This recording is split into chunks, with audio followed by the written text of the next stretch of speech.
It's a nice little song, ain't it? You can't not bob your head to that song, man.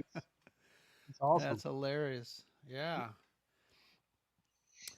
Hello, everybody in the chat. This is Ro from the Scare of Scuttlebutt podcast, and across the lane here, I got my buddy, The the hyperspace butt, lane. the butt to my scuttle. Yeah. You like It's when I say that, don't you? yeah, like when you say that, you like when I say beach balls. We have an odd relationship like that. It's good to see Excellent. everybody in the chat. It's good to see Cam here. Cam, who left us high and dry on Friday evening when we gave our reaction video. It's good to see Cam in the chat now. He can make amends. All is forgiven. Dave, good to see Dave Richards from jolly old England, if people still call it that, probably not.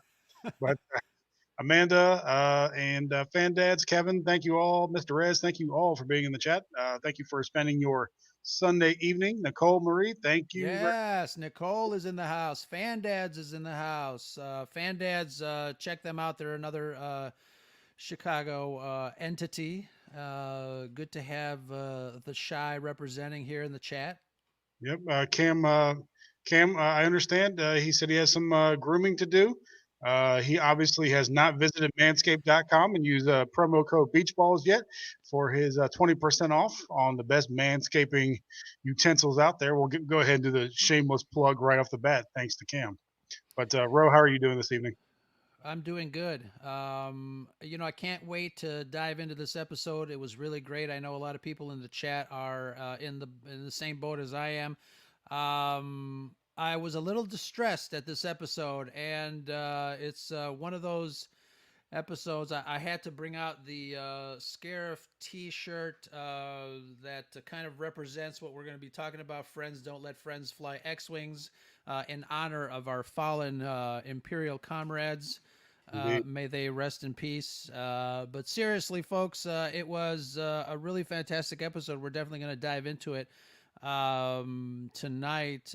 This is episode 49 of our Scarif podcast, Mando Weekly. We are recording tonight, Sunday night. And again, if you guys have not seen the episode, we usually do a spoilerific discussion on the episode, the Mando episode that drops on Friday previous. So if you have not seen it, be prepared to either pause, go check it out, come back on the replay, or just be prepared to be spoiled. But we're going to talk about it. Yep. So we're talking about chapter 15, the penultimate episode this season. Um, the believer, of course, we're going to talk about what that title means. Who is that referring to? We'll get into that a little bit later. But I wanted to go ahead and start this off on a more serious note, if you're all right with that. I mentioned something on Twitter about PTSD, and you know this episode showed that they are willing to show some um, things on the more serious side, real life issues that you might encounter. And of course, we had Bill Burr back in this episode as Mayfeld, normally the comic relief, the sarcastic side of the house, because he's a very good comedian in real life. But in this episode, we saw the effects of what is undoubtedly PTSD in the Star Wars universe as well. Mayfeld's one of those characters that has a tough and gritty and, like I said, sarcastic exterior. But you could see in this episode that, underneath all that, he is a very troubled and wounded, at least psychologically, individual. And we saw that manifest itself in this episode here. And we saw the traumatic effects of, emotional trauma and having bad things happen around you. And it's amazing that they gave that task, to that character development to Bill Burr of all people, known for his, like I said, comedy. But you could see his demeanor change. You could see his facial expressions change, and he got very serious. And of course, he just snapped, and we'll talk about that more. But yeah, so PTSD, post-traumatic stress disorder, is a very serious thing. If you've had anybody in your life that, especially those in the military, it doesn't have to be, it's not a military exclusive condition, but it's more likely to happen with folks who've been in the military, whether they've seen combat or not. So, all that being said, long story short, the moral of the story, ask how your friends are doing. That's all it takes. See how they're doing. Don't be afraid to ask the question, and don't be afraid to ask more questions. See how they're doing. We're getting to the holiday season. This is the time where things like suicide rates are up, because some folks, especially this year in 2020, where people are spending and have spent most of the year in seclusion. Check on your friends, check on your loved ones, see how they're doing. Sorry, Ro, I know you weren't expecting that public service announcement, but I wanted to make sure we got it in there on this episode. No, absolutely. One of the things that I was going to mention as well, related to that topic, we have one of our patrons, Drunk 3PO, who posted an article regarding, kids are being, they're really under the gun as far as depression goes. They're cooped up inside, et cetera, et cetera. So it's definitely something that you have to kind of pay attention to. I know we're talking about a fictional world, but as part of the Red 5 network, we really have incorporated a lot of our values into kind of supporting each other.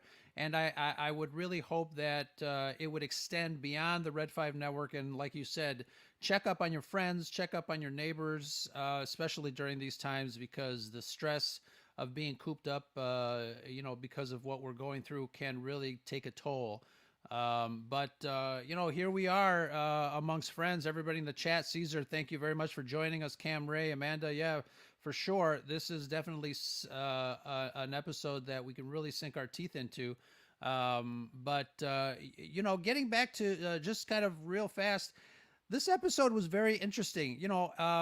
I didn't like the character, Bill Burr's character in the first season. Again, you guys know how I feel about my comedy in Star Wars. He was okay, he was tolerable, and I understand what his role, as a comedian, I guess. Bringing him into Star Wars, his character was great in the first season. I was kind of on the fence, but this time around, I mean, Michelle, hit it on the head there. Great character development. We really kind of got to see, of all people, a comedian to take this role, to really push that message of what you're talking about, PTSD, and how the Empire, really, there's just another level of what we see in the Empire. And I know in the past we've talked about how the Jedi are starting to be perceived, but we're kind of getting the opposite end of the spectrum here too. It's not just the bad guys and the good guys. Unfortunately there's a lot of gray there, and of all characters, this kind of comic relief kind of spills it on us and talks about the Empire and its role in either terroristic elements, or it's really interesting. Again, as Star Wars fans and as adult Star Wars fans, we kind of start to see all that stuff that kind of gets buried beneath the spaceships and the laser swords, and it's really great to kind of like dive into those things as well. And I'm glad we have friends here to kind of dive in with us. So let's get started. Yeah, and and with Star Wars, like you're saying, we're always dealing on the macroscopic level. Empire at War, as the old video game was called. But we never take it down to the individual. Very rarely do they take it down to the individual level, and that's why I was so impressed with this one. I honestly thought, with from the first 5 to 10 minutes of the episode is going to be pretty much a nothing episode. I thought it was just going to be that lull before the finale. But you know, they went Operation Cinder on us, Mm, and I'd like to see the connection between this. We talk about Star Wars Battlefront 2 all the time, Inferno Squadron, Iden Versio, how she started off as an Imperial and then defected. She also defected because of Operation Cinder, because like Bill Burr's character Mayfeld, she saw her home planet, which was loyal to the Empire, just completely destroyed by it. After the fact, she'd been loyal to the Empire her entire life. Actually, her father was, the Admiral Versio. She had been raised as an Imperial, was a loyal, special operations, uh, officer, and she saw the Empire torch her home planet, and that was kind of like the last straw for her and made her leave. So it's nice to see that connection to that story. But yeah, this story it starts off. I kind of got my wish. We talked about this last episode. They didn't spend too much time on how they were going to get Mayfeld. Uh, Sure. Cara Dune was able to use her New Republic powers, and just get them transferred off that prison planet. Nice to see them working on trash Tie fighters and that sort of thing there, and they were able to get him right out. And then to Morak, I believe was the name of the planet. Hmm. Um, so, what do you think about that? Those first scenes, getting off the planet, and then the the Juggernaut ride with the Rhydonium base. Yeah, so that the first scene when they are reintroducing Bill Burr's character, it was really cool. I love when I see brand new episodes because as a production guy, I've got many points of view when I see stuff like this. And first I look at it from a story perspective. It's Star Wars. Let's check it out. But then I got to go deep into the technical aspect, and I look around and I'm like, oh, is that practical? Is that CG? Did they shoot in the volume? Are they adding things? So it's and I'm still doing that with The Empire Strikes Back and some of the original trilogy stuff. I love just kind of picking it apart because it never ends. And I think that's one of the biggest reasons that Star Wars has maintained its fire, because they put so much detail and work into the imagery. It's not just kind of a I don't know, one background and then you're done. There's a lot of layers there, and that's one of the things that I was enjoying in that scene, that first scene. You see all those junk Tie fighters and everything that Bill Burr was doing. I loved the droid; it was really cool. Can't remember his name, if they gave him a name, but he kind of reminded me of RoboCop. Oh You yeah. have 5 seconds to comply, and maybe it was a little throwback, but yeah, absolutely. Luckily, he wasn't Ed 209. That didn't go so well in RoboCop. But a couple more greetings in the chat to Master Luke is with us. Uh, Cesar Rodriguez with us. And Trevor, our good friend Trevor, is with us as well. Thank you all for spending your Sunday, at least a part of your Sunday evening with us. We appreciate that. Yeah, the scenes on the Juggernaut there, and yeah, and we'll get back to Boba Fett's new paint job. We'll talk about that in a minute. But yeah, those first scenes, I was reminded. And was that volume, or was that a on real location that they were? Well, that's one of the things that intrigued me because that chase sequence was pretty robust, Yeah, and I was really trying to figure out, well, what's moving? Is the background moving? Are yeah. they moving? And somebody posted a shot of Bill Burr and I want to and what's her name, Cara Dune, the actress. Gina Carano.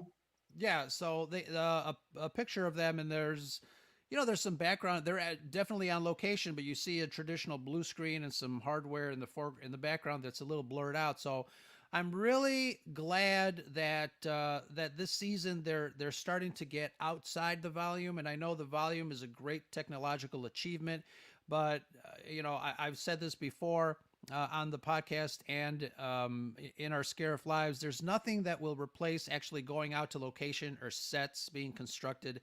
And you see a little bit of that in the sizzle reel for the Cassian Andor show. Creatures are being designed, sets are being built. It just, to me, it just felt like Star Wars. And I love that. So when I see sequences like this, where it's just a little bit more expansive, and again, just having a production eye, sometimes I can really tell like what's shot in the volume and what's not, by the certain limitations that they have. But this was fantastic. I mean, it really looks like they just went outside somewhere and shot the sequence, and it looked gorgeous. It looked really, really beautiful. Yeah, so for those of you who tweet all the time to make Solo 2 happen, I think we got, to me this was a nod to the Solo movie when they did their it was almost like the train heist. I thought maybe Hmm. Infamous Nest was going to show up on this one. Um, I could have heard them say for Jeddah when the pirates were behind them. I think that's just my head canon talking though. This one I heard for Jeddah, but I got a very Vietnam slash you remember the movie Black Hawk Down? Yeah. Uh, when they were in Somalia, especially when they got closer to the base and they got towards the bridge there, and ironically, luckily they had help from the Tie fighters at the end there. But there were parallels to this one to Solo, in that this, like I said, this to me that was very close to the train sequence there, and also that theme of that imperialist theme that we were talking about, where the Empire and Bill Burr, I love it that his character calls out both the Empire and the New Republic. He said, it doesn't matter which side you're on, and you're both taking over these people's planets. And we Yeah. saw that back to the Clone Wars time period, where it didn't matter which quote side you were on, whether you were with the Republic or the Confederation. Uh, you were still taking over people's planets for strategic locations or for their resources or whatever. So you can call yourself the good guys or the bad guys, but when it comes down to it, you're taking over other people's planets. So it was nice to see that Mayfeld called both, and even the Mandalorians. The Hmm. Mandalorians have millennia of conquest. He called every sect possible out on that. So it was nice to see Mayfeld do that. Yeah, you talk about Mogadishu and real life, Desert Storm type stuff, and I really that totally had that same vibe, especially when from that the truck's point of view when you saw the villagers and there's a shot of this child sitting on some hardware and he just looks up at the Imperials. I just that just brought back some images back when we were in Desert Storm, and it was really chilling.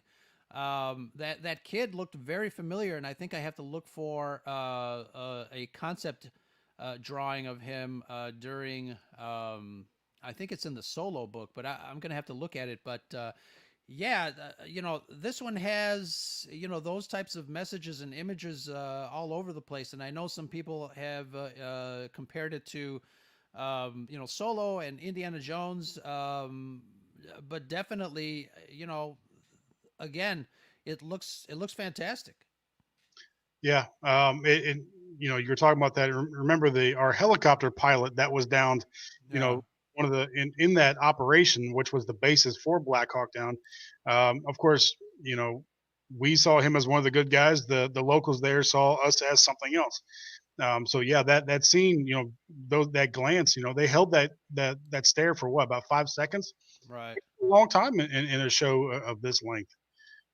So yeah, it was a simple scene yet very powerful at the same time. And yeah, I agree. They were, they called them pirates, but yeah, they were just defending their homeland there. And of course, people called it out very quick. Uh, the the wardrobe of the drivers.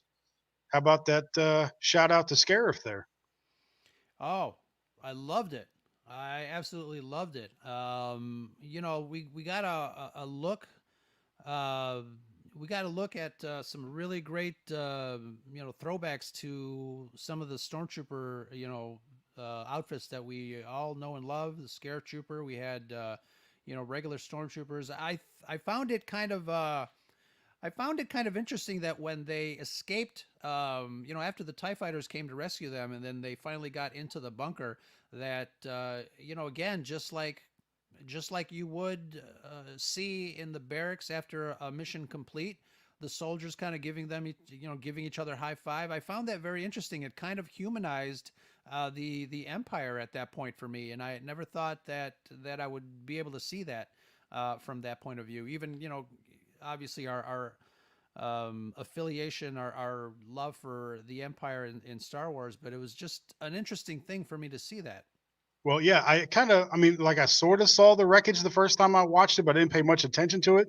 But if you look at that wreckage on the side, those are all the juggernauts that they had Mm-hmm. sent out for this Rhydonium that didn't make it back. So in this particular case, We know of at least three of them, and only one of them made it back. So the Empire is willing to sacrifice as many people as needed in order to get the resources that they need to make their comeback as they see it.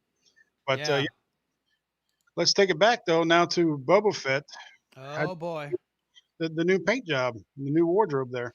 Well, and I was joking around with somebody that he cleaned it up and got a new paint job, but he kept the dent on the head. What was that all about? It's his trademark. So you know it's him. I thought it was a different actor at first because to me, I thought it was just one of the, and it may have been still, but he looked thinner in that outfit. Of course, he didn't have all the robes on underneath, but then Yeah. he took his helmet off, and that's definitely him in that uniform. I thought it looked nice. Uh, I'm ready for the Black Series figure. I'm ready to put that up on the shelf. I thought he'd look great. Yeah, that's funny. Boba Shibe, paint that armor for 99.95. Totally.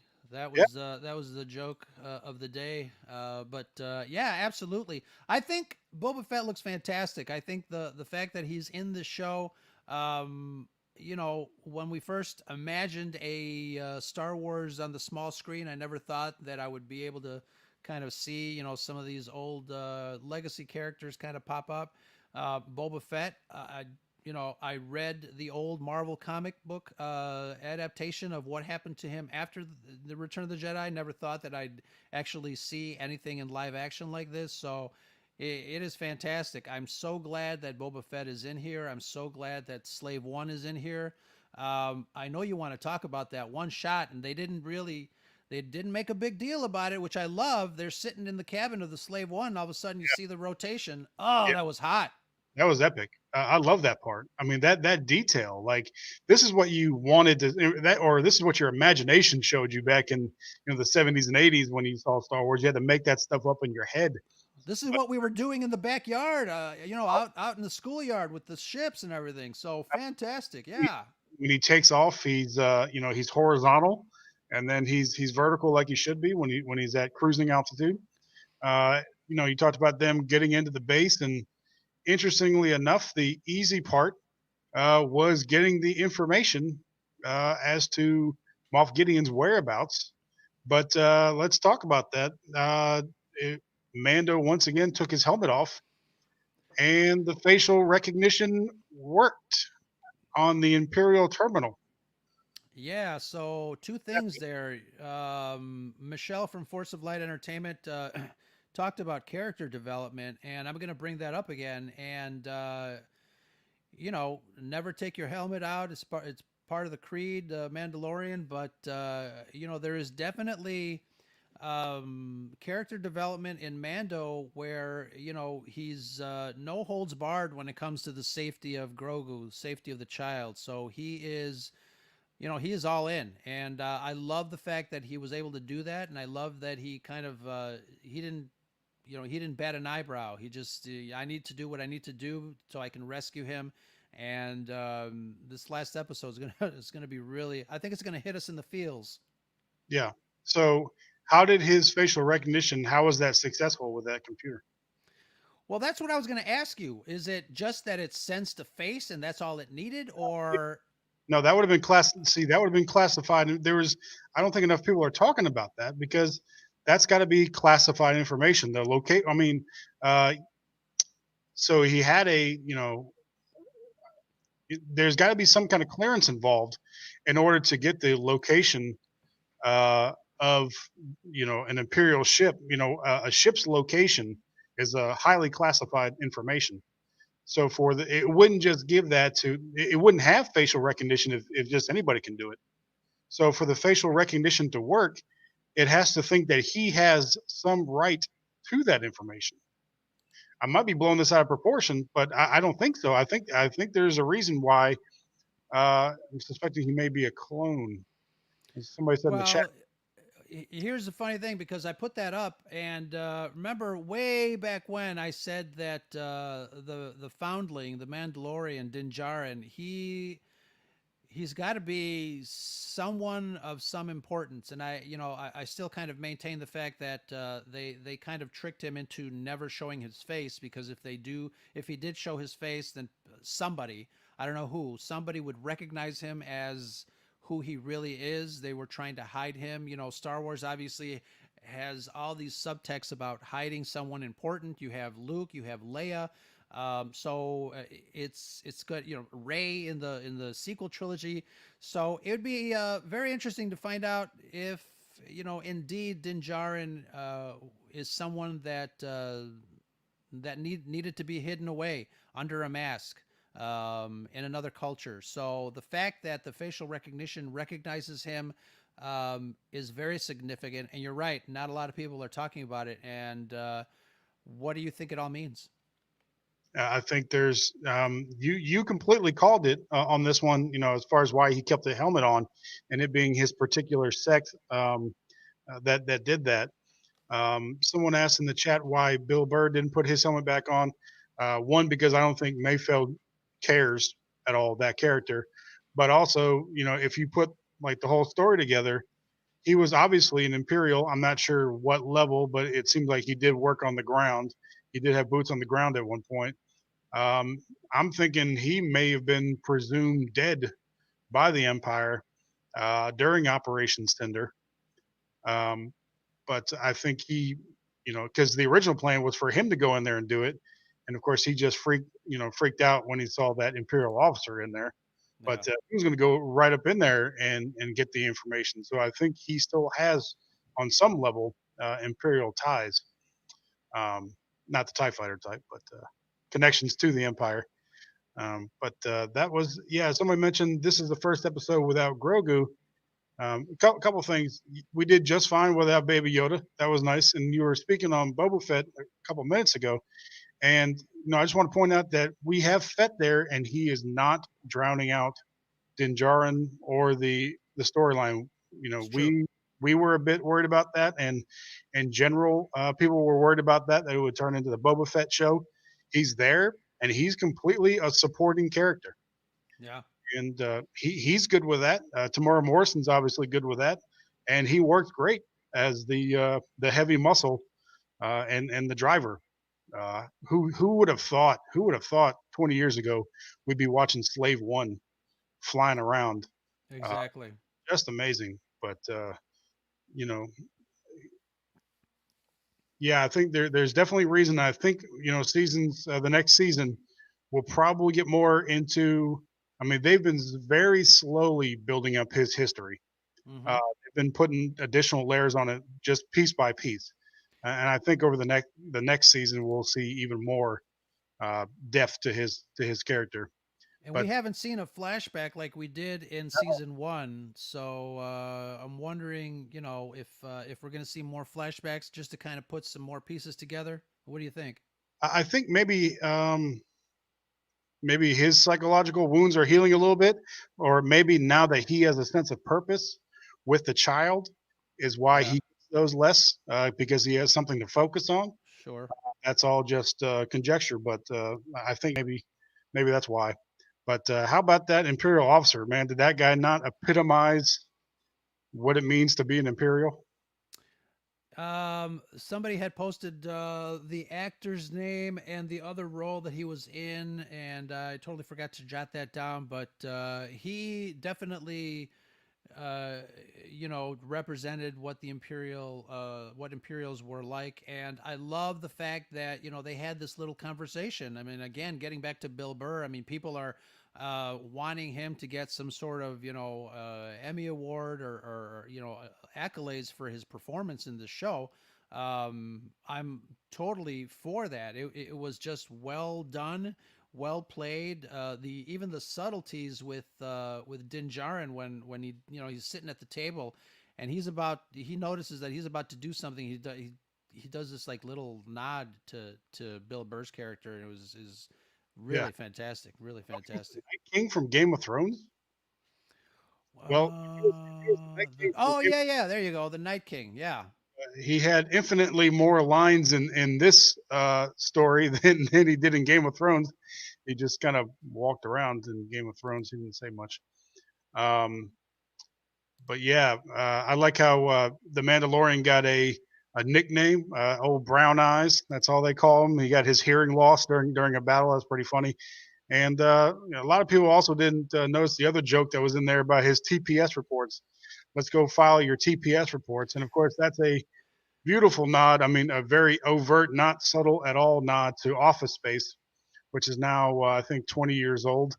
But of course, there's a whole bit in Office Space about filing, putting the cover sheet on the TPS reports. And I like, again, this show goes from ultra serious. We have the very serious things in here about the imperialist themes, the PTSD, but then we're having nods to Office Space and TPS reports at the same time. So that was interesting. But yeah, seeing them talk about Operation Cinder once again, for anybody that isn't familiar with Star Wars Battlefront 2, or it's somewhat in the Aftermath books and Alphabet Squadron. Operation Cinder was the Emperor's last order, um, and he basically told the who was left of the Empire to blow up every single loyal Imperial world that was left. Um, Still seems like a stupid idea to me, but I guess he believed in a scorched earth policy. Uh, you know, and there was some reason given to it by that officer, which was nice. We've talked about order through chaos before on the show, and I think that's all they were doing, was trying to cause chaos and have people begging for order. And we saw that with when Palpatine restructured the Republic into the Empire. And then we saw it work again, or we saw it again with the First Order. So yeah, that's the name of the game for those guys: cause chaos and be the ones to come in for safety, security, and order, law and order. And that's how it works. That's how it's worked in our world for ages, and that's how it works in the Star Wars universe: cause chaos and be the heroes to restore order. So at least some reason was given to Operation Cinder on this. But yeah, he snapped, and I think Mando was okay with him snapping. I think you could see it in Bill Burr's eyes that this was a score that had to be settled. Hmm. So he got the information he needed. Talking about character development. Mayfield early on in the episode gave him a hard time for taking his mask off when it suited him. But after he shot the officer, he's like, "Hey, I didn't see anything. You know, get your mask back on." And such what these are just a little over a half hour, and we have so much character development in Yeah. these shows. And then that scene, right back to the action, I thought that was amazing. And seeing the ladies in action as well with their sniper rifles, that was pretty cool. That was fantastic. It's funny you talk about causing chaos and coming in as the heroes. Isn't that how? Isn't that how you were able to get our first 1,000 followers back a year ago? Yeah, I mean, whatever works. Don't tell them my trade secrets, please.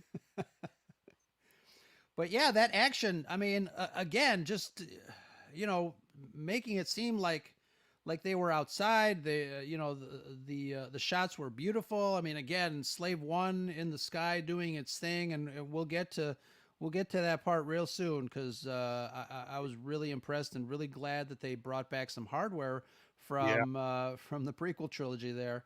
But yeah, that was really fantastic. It seems like the ladies are kind of starting to get a little rapport there too, working together when they were covering the boys from their mission. I mean that was they had some pretty good, as far as from a military standpoint. They had some pretty good chemistry, some pretty good synergy going there. We didn't hear the Wilhelm scream this time. They made up some new screams for these guys falling off the side. But it's nice to see them using their skills and covering the boys on their escape. Um, and just brutal. And then Bobo coming in for the save at the end, and then uh, Mayfeld taking his shot at the Rhydonium, and I think that made Yeah, him feel a little better. I want to get back to that hardware at the end, because we're starting a new segment, or a new tiny little segment on the show with our favorite 5 seconds. So that was my favorite 5 seconds of the show. We'll get to that at the end. sure, As sure. far as Mayfeld goes, I was a little disappointed it was nice to see that they had him officially die on Morak and gave him his freedom. I was a little disappointed that Mayfeld didn't join the crew. I thought they would pick him up. If you want to have somebody, uh, I mean, he's perfect for that crew. Are you surprised at all that they didn't, include him with the gang? No, and I think who knows? When you were talking about it just now, it almost reminded me of when he asked Quill to join him, and Quill said, "No, I've already been, in slavitude, from one empire or whatever." And he basically, he didn't differentiate. He says, "I want to be in service to myself and not to anybody else." So I almost found it like he learned a lesson as far as bringing people on, and I think he understood that Mayfeld probably just wanted his freedom. He stayed on the planet. Who knows? We might see him again. But yeah, it's very interesting. I don't mind. I think the palette was getting pretty full with characters there, especially if we if folks that are talking about how everybody else is going to come into this last episode next Friday, that it'll be a crowded stage for everyone. Yeah, I would be highly surprised if we didn't see Mayfeld back next season in Sure. some capacity. So you texted me on Friday, I think it was, and or Saturday, and you asked me about the title, and the title of this chapter was "The Believer." Um, I have my thoughts, but who do you think that was in reference to? Who is the believer, and what do they believe in? That I was watching the action unfold in that episode, and I really I always kind of like try to put two and two together when it comes to the title. This one I had a really tough time trying to figure out who the believer was, and I know you responded to my text regarding that, but um, I'm trying to see if guys in the chat, if you guys had another explanation as to who the believer was, but I don't know. For me, I'm not sure exactly who it was. I know what you're going to say is probably right, but who knows? Yeah, Anybody in the chat got any ideas? and what I responded over the weekend was Mayfeld. Um, Obviously, like we said earlier on in the show, normally we just see the lighter side of Mayfeld, the sarcastic, doesn't care about anything side of Mayfeld. But on this one, we saw that there was something else there. Now, what does he believe in is another question.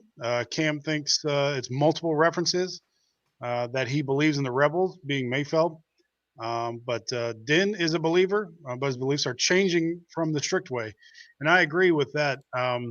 Like I said a couple shows ago, I'm surprised we hadn't seen him with his helmet off more already after meeting Bo Katan and seeing that she was okay with it. But you don't just, we're talking about character, you don't just change who you are, right? This character development, this growth takes time. You don't just automatically, oh, yeah, I can take my helmet off whenever now. It's going to take time. So I think um, the believer is the audience is another um, statement we have in the chat from Trevor. And that's an interesting one because my friend Cesar, if he's still in the chat, we had this discussion regarding the overall term of "this is the way," and it's almost like they were talking to the audience, saying, you guys like this as a Star Wars. This is the way to make a Star Wars. And I know a lot of people, had issues with the sequel trilogy for whatever reason. This is a lot more universally accepted. But from time to time, I do believe sometimes they are talking to us, the audience, and if they are talking to us as far as the believer, we were kind of on pins and needles on the fence on season one of this show. People were still kind of, the jury was still out. But these last few episodes have been pretty damn good, consistently over and over and over again. And if the filmmakers are talking to us as audience members that we are now, believers, I wouldn't put it past them because I'm definitely a believer at this point. Yeah, we're all stakeholders, and as you said that, and as Trevor mentioned it, I didn't even consider that, but it kind of reminds me of Stan Lee back in the day when he would, write in his soapbox at the end of comic books and would call the audience true believers. Yes. You know, Yeah. and he still said true believers until the day he died. It kind of reminds me of that. So maybe it is, or maybe it's left deliberately vague for you to decide on your own. Um, who believes in what? I think the comments on Din, maybe he has his own. He's gaining understanding. I think maybe he just believed before because someone told him he had to, but maybe now he's getting a better grasp of the Mandalorian creed and what that means. So yeah, I think it could be him. I put all my stock in Mayfeld at the time, but it could be Din or it could be multiple. And I like the idea of the audience. Um, and you want to get to you want to talk about the very end of the show, or you want to talk about your favorite 5 seconds of the show first? No, I do want to talk. I think it's an interesting thing. I think what you are saying about Mayfeld is probably true. He does go through some ups and downs from the first time we meet him to now. So I think, obviously his character changed, and he's starting to see, now what the Empire represented to a lot of people. And especially at this junction in his life, he sees how these people have been subjugated. Obviously, having this discussion with his superior officer, kind of, put the nail in the coffin, so to speak, especially on the officer's side, because, he just blasted him out of the water. So Yeah. I do believe it's Mayfeld as the believer. You guys in the chat are definitely not wrong. We will probably see him again, to maybe complete his character arc as we started from the first season. So it'll be interesting. It'll really be interesting. Before we get to the end of the show, philosophical question: do you watch the recap? I know some people on social media say they skip, and I happen to watch it this time, but I normally skip the recap because they kind of give it away Yeah. to some extent what's going to happen. But do you normally watch the recap? Yeah, I definitely watched the recap, and other than maybe giving you a little bit of information of what's going to happen, they set the stage for you so you can have your brain ready to examine what's going to happen. And I think that's part of the reason that I really watched the recap, because they might come back to a story point that we might have forgotten. So it's a really great way to kind of catch up and start, harvesting some ideas for when you actually watch the episode. So I definitely watched the recap. I don't know why there's a skip button on Disney Plus, The Mandalorian. I really don't use it, and we should, start a petition to get rid of it. No, I'm with Cam in the chat. I think it does spoil. I just happened to watch it this time, and it was perfect this time because in the recap, it had the voice was Moff Gideon's voice, and it was his voice from Chapter 8, where or is it Chapter 7? Chapter 7, Chapter 8. Whenever he said that, talking to Din Djarin and his crew about having something that he wanted, and he doesn't know what he has in his possession. He thinks he might, but he doesn't know. Um, so I thought it was we talk about the poetry of Star Wars and how it rhymes. That's been going around a lot lately, and the sheer poetry in this one, that ending was classic. Mandalorian's been kind of on the ropes lately. He's been kind of playing in defense, but now I think the worst thing that you can have happen is to have a Mandalorian on the hunt for you. Sure. Not only does he have Din Djarin on the hunt, he's also got Boba Fett, uh, arguably the best tracker in the galaxy, on the hunt for him. So I don't think you could possibly find yourself in a worse possible situation than what Moff Gideon is right now. And I All they need to do is bring Liam Neeson in, and he's dead. Yeah, right. Just make the phone call. Just make the phone call. Yeah, I mean Grogu has been taken, so maybe they should call in Qui Gon for some extra assistance on this one. But that ending where he quoted him, I think it was word. If it was not word for word, it was very close about having Baby Yoda or Grogu, if you guys want to be technical these days, and how he was going to get it back. How'd you like that ending? I thought it was great. It was great to see, the bridge of an Imperial ship. I always enjoy that. Um, I love the fact that he used his own line against him. So it's it's going to be really great. That I don't see how the finale. The finale's got to be about an hour long. I don't see how they can get away with shorter. There's, I mean, yeah, it's just because we want to see it, but there's an awful lot to pack in. I don't think a half hour is going to cut it on the season finale. So I'm definitely hoping for a longer episode.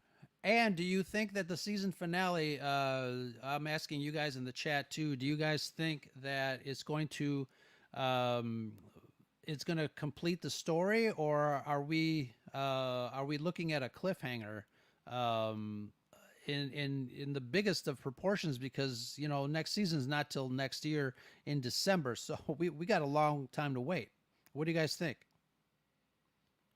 Brad, what do you I'd think? We're be gonna finish the I'd be story? very surprised. I've you know tried to write from in the past, and I'm a casual writer, and reading books on how to write books, novels, and that sort of thing. One of the questions is, where do you stop a chapter? One of the biggest problems an author has is, where do you stop a chapter? And of course, you stop a chapter right before you get to the next information that you want to get to, and make that the beginning. You want to leave basically. You have to give the reader a reason to turn the page, and if you give it away at the end of the chapter, there's no reason to turn the page. They've So when somebody gets abducted, you're not going to get them back at the end of that chapter. You're going to see it Sure. somewhere near the beginning of the next one. So I'd be very surprised. I think he might get Grogu back, but I think whoever answers that call, actually, no, I doubt he's. I'm gonna take that back. I don't think he's gonna get Grogu back. I think that's gonna be the cliffhanger. But Mm-hmm. I think we're also gonna get that Jedi help at the end. All You my think so? predictions again have been wrong so far. I don't think I've gotten a single one right. I sort of got the Mayfeld prediction right. They didn't spend much time on it, but that's about it, and that's a minor prediction. So I've been wrong just about everything. But I'd be surprised. I think if you got Grogu back.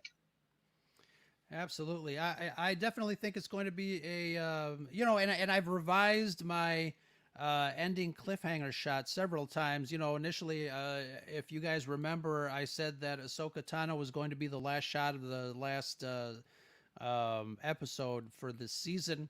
We got her obviously a couple of episodes ago, to a great surprise to everybody that loved the character, including myself. I think I'm going to revise it again. I think again, whoever Grogu called, I think that's who's going to show up. I think.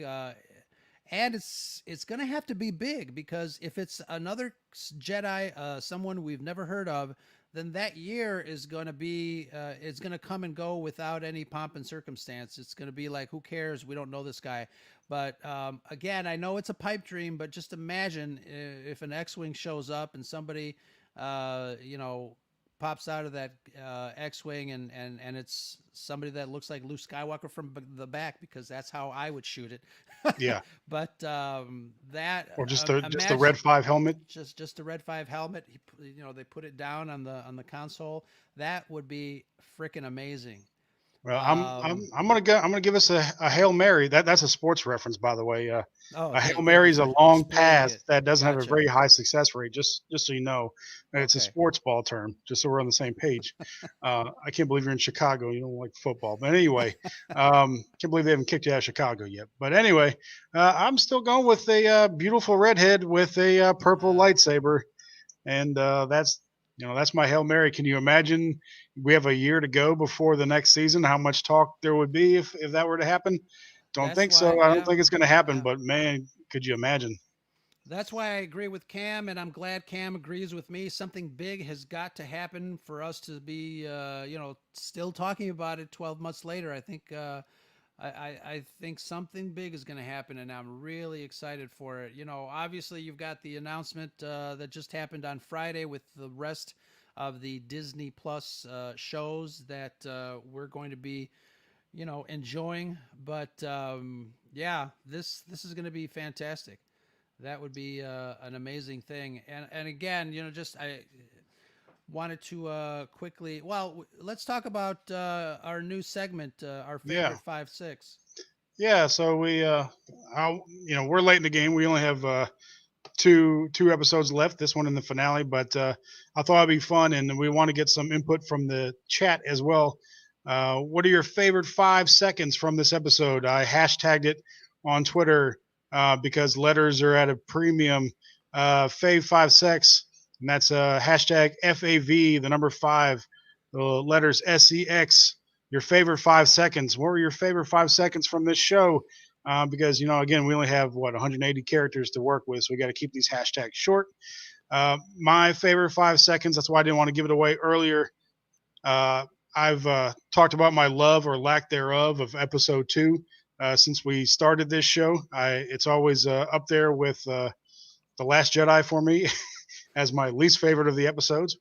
But one part that I will always love, and seeing this in theaters was amazing, was the sonic imploder from the back of Slave One.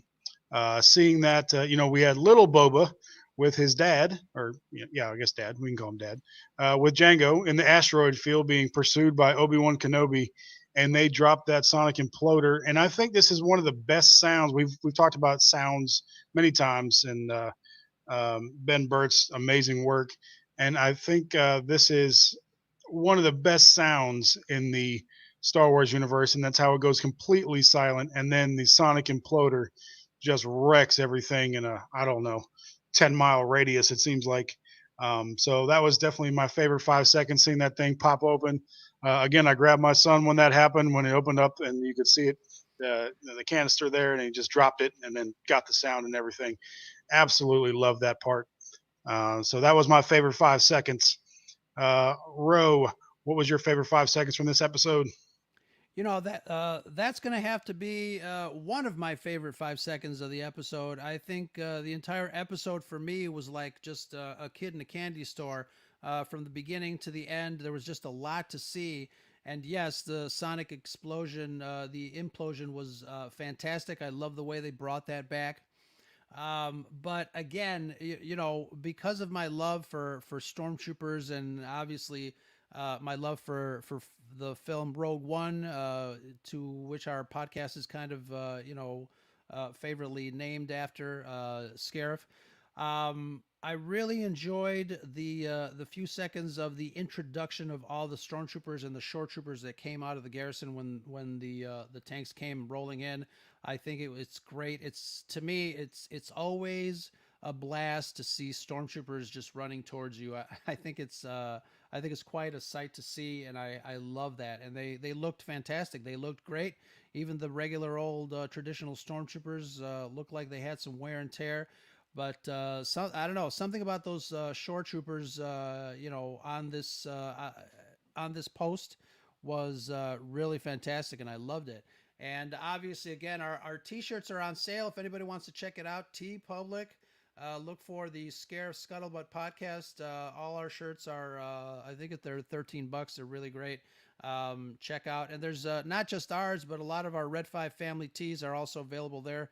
So go check it out. Let us know, and if you do pick up a shirt or two, we'll send you an additional Scarif or Red 5 sticker for your laptop or anything like that. So yeah, it's great. I loved it. It's really hard to pick your favorite 5 seconds of the last couple of episodes because it's been really great. Well done. Y- Yep, and we're not used to seeing the Empire, being on the defensive, being up against the ropes, but here they are. So seeing them cross that bridge, and then the salutes from everybody on their left and right. These are just a couple of drivers, and for them to get saluted by everybody there, that's a big deal for them to make it back and to have that camaraderie. So you're there, you see the brothers in arms with the stormtroopers. Some folks in the chat mentioned a couple other great moments. The Mando getting the pirate with the spear, using that using it as a harpoon. That was quite the shot. That you could feel that one. And of course, the canteen shootout and the officers' mess in the Imperial base. Didn't Yeah, I didn't see it coming. I mean, you could almost see it coming when with Mayfeld. You could see him start to break down, but still not ready for it. So yeah, that was quite the shootout, and to see Mando jump right in and start shooting with him. Yeah, like you said, lots of good things to choose from in this episode and many previous other episodes. Doing our scuttle cheeks, it's almost becoming a moot point these days. I don't know Yeah, how, I don't mean to sound like the ultimate fanboy, although I don't care if I get that title. But I don't know how you give these episodes anything less than a three. I right. just, Yeah. I don't see how you could. And for some reason, I think last episode we only we averaged it out to a 3.5. I don't know. Were we drinking? Well, I guess we just have to. I mean, we Yeah, lose all just because. credibility if we give them all Right. fours. Yeah. But I don't know about this week. This week might be tough. I really can't find anything to complain about. Everything from behind the scenes to the story to the visuals to what they did with the characters. If we're gonna start to do our scuttle cheek rating, I'd go all in. Yeah, Put them I, all I'm in. I'm trying to think of deductions as well. Some people didn't like Boba's new paint job. I thought it was classic. I like the look. It was, and it's just different enough from his previous incarnation of the armor to give him some new flavor, to show him as a an elder, if you will. Um, so yeah, I'm with Natalie. I'm with you. I'm with Cam. Screw it. We'll give it four cheeks. I think we got a complete set here. Four pristine, shiny scuttle cheeks. Absolutely. Show them cheeks, cause they're all coming out. Yes, the perfectly groomed scuttle cheeks from manscaped.com I'm using so promo glad you said code that. beach balls for 20% off. I like, okay, maybe that's the second time I got it in. I don't know. I just, like Rose says, I just like to say beach balls. I don't know why. It hit me one day and I thought it was good. But yeah, in all seriousness, great episode. We talked about the serious nature of it at the top of the show with the PTSD, but the action scenes, the character development, the set, um, writing and directing of the show, just they hit the mark on this one, and really looking forward to the season finale. I think we're in for a wild ride. And just if we got a minute for a quick prediction, if he gets Grogu back, where does season three take us? Jeez, I don't know. I mean, we're lucky we're getting Star Wars on TV. I can't imagine where it's going to go. I mean, we've got the possibility of all these other spin-offs, but I don't know. I am see this is one of the reasons I love the fact that Star Wars is back with us. Um, the element of surprise here is what I'm really excited about because you just don't know. Yeah, I think he does. I think he probably will get Grogu back. I think Moff Gideon will probably live though somehow. I think he's that. The if Imperial officers have anything, not the stormtroopers, but the officers, if the officers have anything, it's survival skills. So Hmm. I think he will make it out. He was presumed dead once, and don't forget he was an ISB agent, so they're known for being able to duck out of dangerous situations. So I think he probably will get Grogu back, but I think Moff Gideon will make it out of there. And I think season three might be going back to Mandalore. I think we might get to see Mandalore for the first time in this medium Wow. on the TV show, and I think Bo Katan could be the focal point. Yeah, I'm with, yeah. Amanda just put that in the chat same time I was talking about it. I think Bo Katan and maybe our pipe dreams about Sabine will finally come true again, Hmm. and we will actually see her. And I think we'll be going back to Mandalore. If Ezra was the guy that answered the call, get the whole Rebels gang back together, and let's take over Mandalore. I think that's where we're going. That would be fantastic. I'm all for that. So great episode. Um, Can't say enough positive things about it. So I want to personally thank everybody. So much interaction here on our Sunday nights. Just for everybody's reference, we're going to try to stick to this schedule in the future. Ro, I guess I'm putting us on record for saying this. We're going to try to maintain our Sunday evenings for recording. We've had such great interaction and involvement with the chat. Even when Mandalorian's over, we're going to try to do our weekly episodes on Sunday evenings on YouTube, and then you'll be able to catch the episode via podcast during the week. So we're going to do our best. You know how life is, but and how this year has been. So I can't give you the guarantee, but we're gonna do our damnedest to make that happen. So we hope to see you guys here often on Sunday nights. Absolutely. And I just want to take a couple of notes to thank all our great followers. And I want to thank 200 of you specifically. You guys skyrocketed last week's Mando show, our episode 48, and it reached 200 downloads in quite a record time. So thank you guys very much. We are always excited that people are listening to the show and interacting with us on Twitter and here. One of the things that we wanted to also mention that this week you guys are getting 2 episodes. We are dropping this one on Tuesday as a podcast, as the podcast version of it. We also have our episode number 50 that will obviously we'll have to put that in between 48, 49 and in between these two shows. But our episode 50 has to do with fans and celebrating Star Wars and how much fun it is. We interviewed Mark Newbold, who is a contributing writer to Fantha Tracks, and he's also part of the Star Wars Celebration stage crew. Had a really great discussion with him regarding what it's like to be at a Star Wars celebration, even if you've never been to a Star Wars celebration or any other convention of that nature. It's going to be a fun episode. We had a lot of people submit some voicemails by calling, and you guys can still do that too if you want. 773 234 8659. Drop us a voicemail. Let us know anything, really. Drop us any voicemail. It doesn't have to be about Star Wars Celebration. Just tell us hi. Tell us what you like about the show. Tell us what topics you'd like to tackle. That's one of the great things that we love about this community, both on YouTube and Twitter, and obviously as part of the Red 5 network of pods. Force of Light Entertainment, you guys are in here, also part of the Red 5 network. And everybody in the chat, thank you guys so much for hanging out with us, like Brad said, here on a Sunday night. Yep, and you don't, you know, going to a Star Wars celebration is not a prerequisite to be a Star Wars fan. But I'll just give you a quick story on our way out the door, and that is, we started this podcast as Star Wars Celebration Chicago was taking place. Was not able to make it out there, but I've been to one that was Star Wars Celebration Orlando.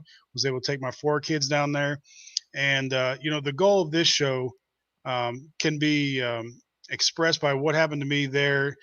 We were eating in the little makeshift food court that they had, waiting for some trailers to come on. Um, and actually, it was the trailer for The Last Jedi, as it turns out. That was the trailer everybody was waiting for. And we're sitting at a table. All the tables are packed there. No empty seats. And a guy I've never seen in my life, never talked to in my life. He comes down and sits there and pulls out a whole bunch of Zuvio stickers because he started a campaign of "Where's Zuvio?" Because he got cut from the different things. And so never talked to this guy, never seen him. And then we just struck up a conversation right there. And we ended up talking probably for about a half hour, like we had been best friends forever, about Star Wars. And that's why we're here. That's why we do the podcast, because this is something that we can all bond with and find common ground with. So thank you, Ro, for doing this show. And again, thank you for everybody in the chat and all of our followers. And it's great to be part of this community. So thank you for that. And as always, it is always sunny on Scarif, and that's a scuttlebutt. Excellent. Thank you, everybody. I want to remind before we end the broadcast, this will be the end of the podcast, but before we end the broadcast, I want to remind folks Force of Light Entertainment has a great giveaway happening now. If you guys head over to Force of Light Entertainment, the Twitter and the YouTube page. Give them a like, a subscribe, a comment on, I think, their last episode that they had, which was a great one. They're giving out a Cara Dune Funko Pop, which is always a lot of fun. And speaking of Funko Pops, I want you guys to pay attention towards the end of episode 50. I'm going to give you guys some details as far as winning one of these. I need that one. I'm going to give this one away. I need that one. I gave away my Darksaber. I need that one. What? Look, I gave away my Darksaber. Give me that one. Where did you get that one from? Where did I get it? Yeah. I had Lord Vader ship it to me. Of course, shot right out of the bottom of the Star Destroyer. Got it. There you go. There you go. But yeah, definitely going to see if we can get somebody to win. You know what? It's safe to say nobody will probably listen to that episode. I'll just send it to you. So, yes. There you go. Yeah, I don't know. You know, we got 2 fans that have a whole lot of good Star Wars gear, though. So yeah, right. Kudos to them for just Scott clicking and Amanda. We'll just send you stuff. Yep. And we're glad to do so. Sooner or later, we got to go back and talk to or do a quick little live episode on the comic books, because I've been trying to catch up. There's a lot of new books that are great. Yeah, there's some serious stuff going on, especially in the Darth Vader series. Yeah, see, Amanda says send it to Brad. So there you go. I agree. And as our patron, I think we have to do what the patron says. Yeah, by the way, that comic's already worth some money. Really? Because of the cover and because of what's in that issue. We got ties from Darth Vader in the original trilogy time period to the sequel trilogy. Some characters that showed up in the Rise of Skywalker. Well, sort of show up in the Rise of Skywalker are in the Vader series. So make sure you check out the Darth Vader series. It's a pretty good run right now. How'd that get in there? Oh, well, it's a multiverse or whatever, Spider-Verse. Who knows? I'm sure there's a Star Wars Spider-Man. And yeah, Dave, again, we can't thank you enough for staying up and staying with us in these chats. That means a lot. So greatly appreciate it. And I have not forgotten. Life just gets in the way, man. I still got to send Trevor Beast 454 a little scare of swag for helping us out on our sentry modes. We'll send you something real fast, but absolutely, this has been a lot of fun, guys. Oh, you know what? I have another. I haven't even opened. I got the last. I don't think it's the last. Should I do a quick unboxing video since we're still live? I mean, I'm here, you're here, they're here. Or at least a couple of them are. Because I think I'm going to give. I bought 2, and I think I'm going to give one away. This is not a Manscaped ad, is it? We don't want to see that unboxing. What's in the box, Ro? What's in the box? Oh, I haven't opened this yet. This is a how-to guys on the Manscaped products. All right, and you're supposed to say random things about the box and stuff as you open it up. What it's made out of, how does it feel? It feels smooth. And that's just weird. Don't say. So what's in the box? I've never really been a Funko Pop collector. I totally blame Matt Vader 74 of the Salty Nerd podcast for getting me into the Funko Pops, and I'm not going to collect all of them. I really, really loved the Empire Strikes Back Funko Pops. Yeah, they're really nice. They're really, really nice, and I did a box, an opening on the I think it was the Luke Tauntaun. Yeah. Which was really great. So I just got these like 2 weeks ago. Hey, you know what's really depressing as you open that up? We talk about some deep stuff on Star Wars, and we're lucky to get a few likes, but somebody opening a toy like every day on YouTube gets 5 million views just for opening. You know how many years we've been opening up toys?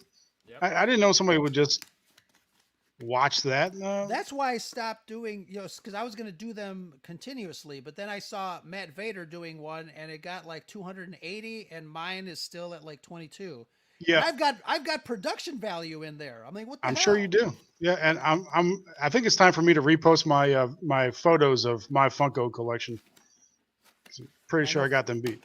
Fan or who was it? Dave says once you pop, yeah, Yeah, yeah. yeah, that's an addiction. Not as bad as Pringles, but it's a pretty bad addiction. Oh, that's nice. All right, I have to make a confession. I think I double ordered Looks like I got because more. Looks like I got more stuff coming my way. I like it. oh, look at this. I know, Nicole, but I have to stop because I'm running out of space. It's only a bad addiction if you look at it that way as an addiction. But oh, is that the Leia one? Yeah, Yeah, that's one of my favorites right there. Her at the command controls. terminal. Yeah. So Where's yeah, the Dash Rendar? Where's the Dash Rendar pop from Empire Strikes Back? I Yeah, think don't tell me that's don't tell me you don't remember Shadows of the Empire. Dash Rendar was there. Damn it. yeah. Anybody in the chat remember Dash Rendar? Anybody? It's just me. All right, so I do have an extra Chewy. Um, I don't know why it came here. Why does this? It says flocked, Amazon exclusive. What the heck What is does that? what does flocked mean? Any pops I've never seen that. collectors? All right, so I got the Wampa, I got Han Solo, Chewbacca, the probe droid, Leia, and then the next one the next ones are going to be really nice. It's two Imperial officers. Oh, I got to get a couple of those because that could be us, dude. You're gonna fall hard, Oh, man. there you go. You're gonna fall hard. Yeah, That's how it starts right there. yeah. See, look at the silhouette Oh, is that's nice. two Imperial officers from the Empire. What if it's So Ozzel and Piet together? could be. Well, they got When helmets Ozzel's on. getting choked. Yeah, we'll see. Yeah, I'm So glad some other people remember Shadows of the Empire. Yeah, we'll do another giveaway, have two entries, and then we'll give it to one of the two people again. awesome. And if anybody has any idea why we can't give away free stuff, please let us know because literally there's no purchase required at all. Especially the dark sabers. I mean, how cool of a gift is that? Unless it's really not that cool of a gift. I don't I know. thought it was. Amanda, do you like your dark saber? Scott, they seem to enjoy it. I mean, it's free. It's I enjoy just about. fan dads. Flocked means it feels like real fur. Huh. What? Which one was that? Was that Chewy. Chewbacca? Yeah. Wait, does Chewbacca have fur? It doesn't look like it has fur. Trevor played it for the first Screw over. time less than 2 months. Wait, better late than never, man. Yeah. I'm sure. I mean, the graphics don't hold up today, but it's still a fun game, fun story. Trevor, you got to remind me. I know I asked you what character you liked because I did want to get you something. You just got to remind me again what it was or who it was. Did you just Oh, take it look at out? that. Flocked. It is. You. It does feel like fur. Oh man, don't forget that one. That looks nice. I mean, I've already got like 3 Chewbaccas, I think, but not that one. See, that was just as good as Mark Thompson's Chewbacca, just for the record. So I think you might put Mark Thompson to have a job. So Yeah, yeah. N64, Shadows of the Empire, and Rogue Squadron. That's all you needed for N64. The other thing that we stopped giving away because people, didn't want them anymore are digital comic codes. They've made comics so easy to read. It used to be kind of clumsy to read a comic book. I mean, of course, I still prefer the paper, but if you don't want to go out and buy a comic book, they're perfectly fine to read on a tablet or on a computer, and all you got to do is click, and it zooms in on each slide, so it looks like you're reading a comic book. Yeah, Um, for sure. and they're good stories. The stories you see there are just as good as you see in the movies or the TV shows. Should we give away a Marvel comic code for a comic book? I'll just grab a random one. I mean, I could. Let's You see know if what? You this know how is. many of those I could give away? I could, I know. What do you think of the art in some of these? depends on which one it is. Yeah, When it's definitely. good, it's good. When it's not, it's not. When it's not good, it makes it difficult to read for me. But when it's good, it's beautiful. I grabbed one where the code has already expired. Let's see. Does that mean flocked is the opposite of manscaped? Yes. Feels like real fur. All right. Who in the chat has the Marvel app? I'm going to drop a code in here. I'm going to put it in the. Let me make sure it's not expired though here. Nope. Okay.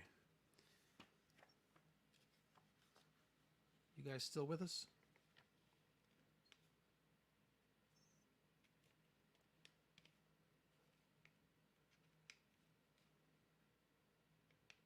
Talk amongst yourselves.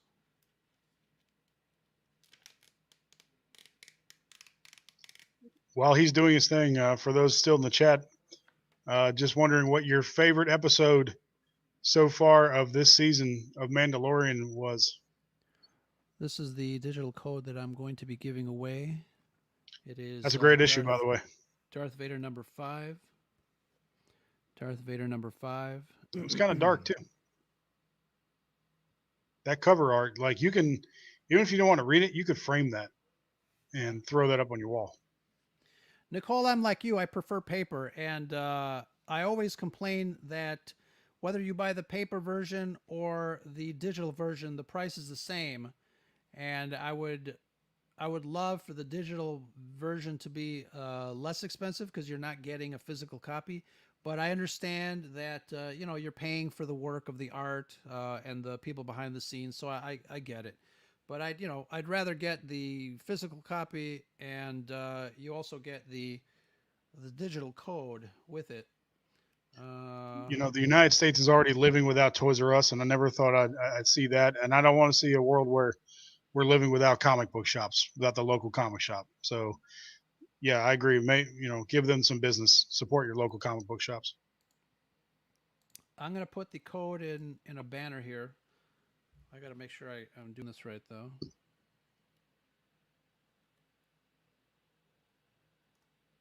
Yeah, Amanda, that's a good call. I mean, they make great wall art.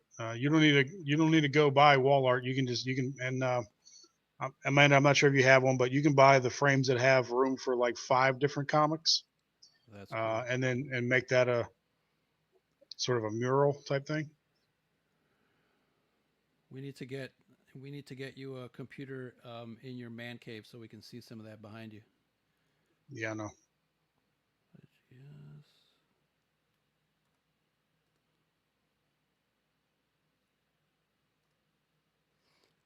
All right, get your Marvel readers ready because if I'm typing this incorrectly, then you guys got to let me know. Y-O. All right.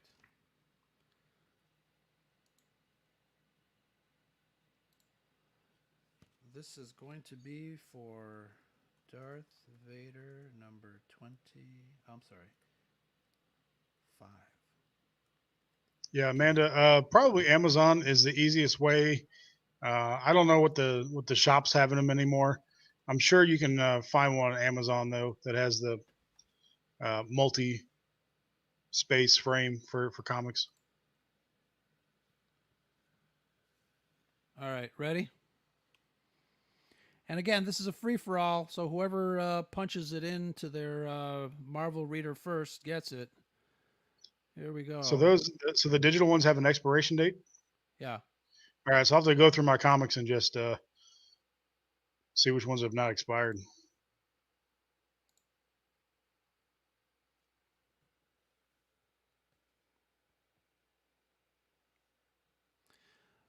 I was listening. Who was I listening to? You get Um, the number, you get the letters Y and A and B in there, and the 10. The first thing I saw was 10 years after the Battle of Yavin. That's just the way my it's Mandalorian time frame, by the way, guys. yeah,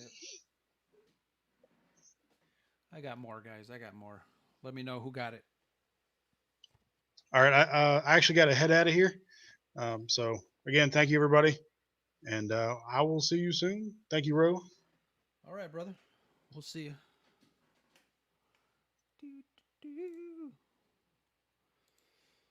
Let's see here. First come, first serve. That is correct. Darth Vader number 5, number 1, YHGS10, Y0, AB1. So, yeah, those are zeros and not O's. But if it doesn't work, let me know in a DM and we will check that number out um, for sure. And Trevor, yeah, give me, let me know who your favorite character is, and really want to send you a thank you for all the work that you have done. Exactly. Fun Day Sunday here on the Scarab Scuttlebutt podcast. Thank you guys for joining us. I'm going to pop that banner out. Hopefully, everyone has already taken advantage of that. Like my partner in crime says, it's always a sunny on Scarab. And that's the Scuttlebutt. See you guys. May the force be with you. Love you.